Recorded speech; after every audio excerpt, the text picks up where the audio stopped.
सब कृष्णा कृष्णा।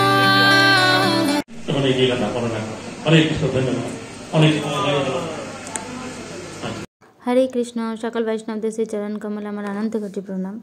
তো ভিডিও দেখে বুঝতেই পেরে গিয়েছে যে আমরা নিত্যানন্দ প্রভুর অশেষ কৃপা এবং গুরু মহারাজের অশেষ আশীর্বাদে আমরা পৌঁছতে পেরেছি ওনার শ্রীধামে। ওনার আবির্ভাব তিথি আছে সেই উপলক্ষেই।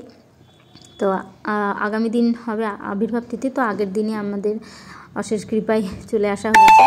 তো আমরা আজকে সারাদিন সকালবেলায় চলে এসেছি। তো আমরা এখন সব চারিদিকে যে কটা পারবো দর্শন করে নেব।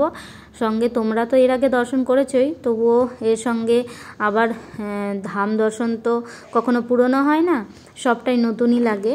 তো সেই জন্য আবার চলো আমরা আজকে কিছুটা দর্শন করে নিই। তো সঙ্গে থাকো এবং এরপরে ভিডিও খুব তাড়াতাড়ি আসবে।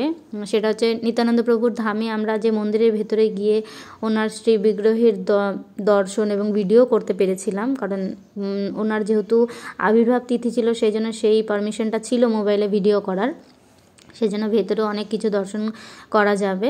তো আজকে আমরা দর্শন করতে করতে একটা মন্দিরে এসে পৌঁছেছিলাম, গৌড়ীয় মঠে।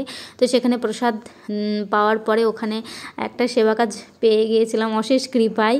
তো এখানে গোপী আমার দিদির মেয়ে, বদ্দির মেয়ে, ও খুব আনন্দ সহকারে এখানে সেবা কাজ করছিল। যাই হোক, ওখানে আমরা সেবা কাজ কমপ্লিট করেই চলে এসেছিলাম পঞ্চপাণ্ডবতলা। এখানে সব আয়োজন চলছে অলরেডি, সব জায়গায় লাইট লাগানো, ফুল টুল দিয়ে সাজানো শুরু হয়ে গিয়েছে। তো ভিডিওটা লাস্ট অবধি দেখো। হরে কৃষ্ণ। পদ্মাবতী দেবী হচ্ছেন নিত্যানন্দ প্রভুর জননী মা, আর এখন নিতাইয়ের সব জন্মদিনের জন্য সবকিছু আয়োজন চলছে খুব সুন্দর করে।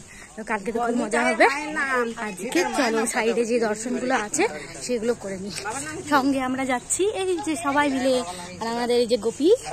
হরে কৃষ্ণ হরে কৃষ্ণ। আজকে সব মাসিমণিরা অনেক সেবা কাজ পেয়েছে। আজকে সব মাসিমণিরা অনেক সেবা কাজ পেয়েছে। আজকে একটা মজার জিনিস হচ্ছে, নিত্যানন্দ প্রভু আমাদের প্রচুর পরিমাণে প্রসাদ দিয়েছেন, সাথে একটা সেবা কাজও পেয়েছি। চলো গোপী, গোপী একটা হরি নাম কর। নিত্যানন্দ প্রভু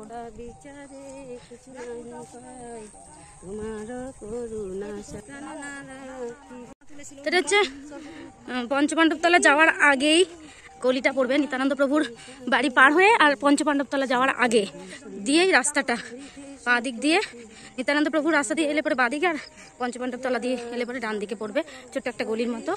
তো চলো, তো অনেক বছর ধরে এই জায়গার সঙ্গে পরিচিত, তো সেই জন্য মাও চেনেন। আর এখানকার যিনি প্রেসিডেন্ট ছিলেন উনি আমার দাদা হয়, তো উনি এই জায়গাগুলো দর্শন করাতে নিয়ে আসতেন আমাদের মাকে। জয় হোক, জয় হোক, জয় হোক। তা এই সেই পবিত্র ঘাট। জলটা কে তুলে আনবে? গোপী, এই যে আমাদের গোপী দেবী। তো আমরা এখন এখানে জল নিতে যাচ্ছি, কারণ এখানটা খুব আটটা আটটা মাটি আছে। আলু পড়েছে। তো পদ্মাবতী মা যখন এখানে স্নান ধান করতো, আর তার আগের ঘটনা হচ্ছে যখন নাকি মহাপ্রভু আসেন, তখন হলো এসে এই নিত্যানন্দকে যখন নিয়ে যায়, তখন কি করেছে ওনার মা একদম পদ্মাবতী পাগল হয়ে গিয়েছে, হারাই পণ্ডিত বা মা। তো পদ্মাবতী মা ঘরে তো হারাই পণ্ডিত যেন কাঁদতে পারতো না, উনিও কাঁদবেন, সেই জন্য কি করতেন, কতগুলো কাপড় কাচার ভান করে এখানে এসে বসতেন, বসে তখন বসে বসে কান্না করতেন। হয়ে গেল নিতাই করবে হরি হরি বল।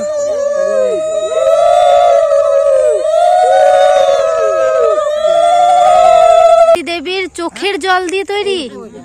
ও মা গো, উনি তো স্নান করতে পুকুরে আসতেন, অনেক পুকুর আছে এখানে। তো উনি এই জায়গাটা নিরিবিলি, এই গাছের গোড়া, সামনে গাছ, ওখানে ঠান্ডা পড়তো, আর উনি ওইখানে এসে কেউ যাতে কান্না না দেখতে পারে ওই জন্য এসে চুপচুপ করে বসে বসে মন জুড়িয়ে চিৎকার করে কান্না করতো মা।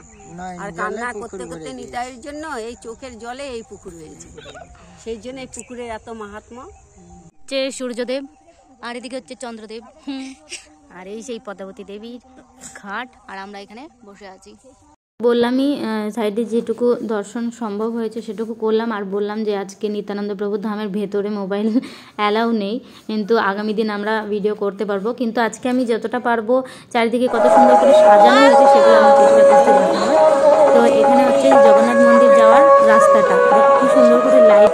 রয়েছে এবং এই সেই মন্দির যেখানে শ্রী নিত্যানন্দ প্রভুর বাবা হারাই পণ্ডিত উনি এসে এই মহাদেবের পুজো করতেন। এখানে লেখা আছে সেই শিবমন্দির। তো আর এখানে সেই বিশ্বরূপ যে এখানে এসে খেলা করতেন, তো একটু খেলা করে নিচ্ছিল। তো যাই হোক, এখন আমরা এখান থেকে চলে যাবো প্রসাদ পেতে। প্রসাদ পেয়ে আমরা রেস্ট নিয়ে নেবো, কারণ কালকে সবাই সকালে উঠতে হবে। তো যাই হোক, কথা বলতে বলতে আমি প্রসাদেও চলে এসেছি। খুব সুন্দর প্রসাদ, প্রসাদের তো কোনো তুলনা হয় না।